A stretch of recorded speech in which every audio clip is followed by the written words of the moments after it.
आजादी का अमृत महोत्सव।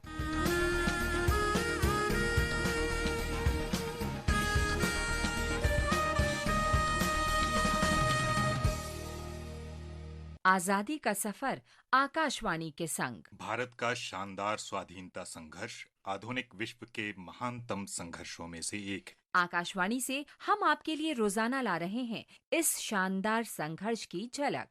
छेल्लो कटोरो झेरनो आपी जजो बापू। आज की कड़ी में हम स्वाधीनता सेनानी और समाज सुधारक झवेर चंद कालीदास मेघाणी का स्मरण कर रहे हैं। उनका निधन 9 मार्च 1947 को हुआ था। महात्मा गांधी ने उन्हें राष्ट्रीय शायर कहा था।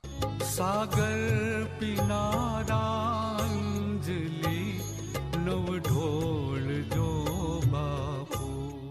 मेघाणी स्वयं को पहाड़नु बालक कहते थे। उनका जन्म 29 अगस्त 1896 को सौराष्ट्र के चोटीला कस्बे में हुआ था। प्रसिद्ध लोक कवि झवेरचंद ब्रिटिश राज के दमन के बारे में लोगों को जागरूक करने के लिए गुजराती लोकगीत गाते थे। अणखोट विश्वासे वह्यु जीवन तमारू,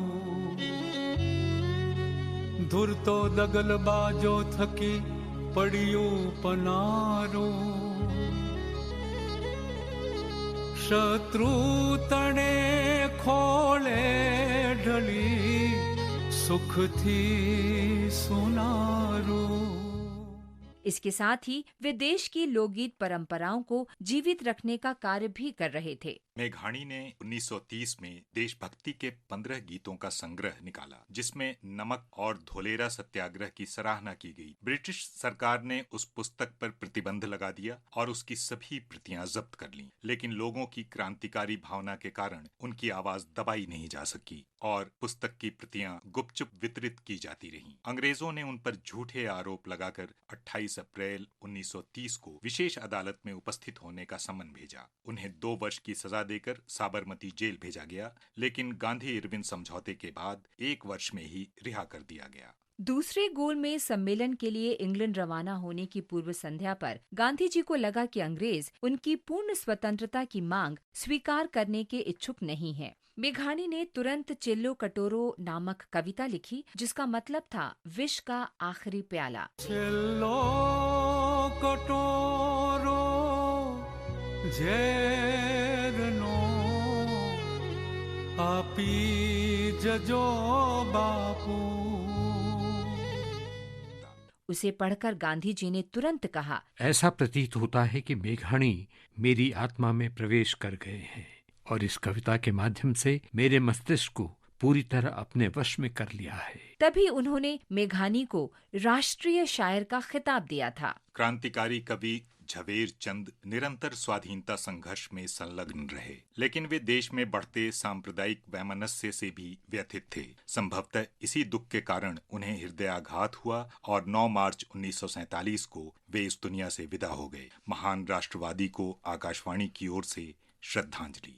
वंदे मातरम। हम राष्ट्रवादी बेजवाड़ा गोपाल रेड्डी को भी श्रद्धांजलि अर्पित कर रहे हैं। उनका निधन 9 मार्च 1997 को हुआ था। रेड्डी का जन्म 1907 में नेल्लौर जिले में हुआ था। रेड्डी स्कूली शिक्षा छोड़कर स्वाधीनता संघर्ष में शामिल हो गए। बाद में उन्होंने गुरुदेव रविंद्रनाथ ठाकुर द्वारा स्थापित शांति निकेतन में पढ़ाई पूरी की। इसी समय उन्हें गुरुदेव ठाकुर के कार्य में रुचि हुई और उनकी कई पुस्तकों का तेलुगु में अनुवाद किया।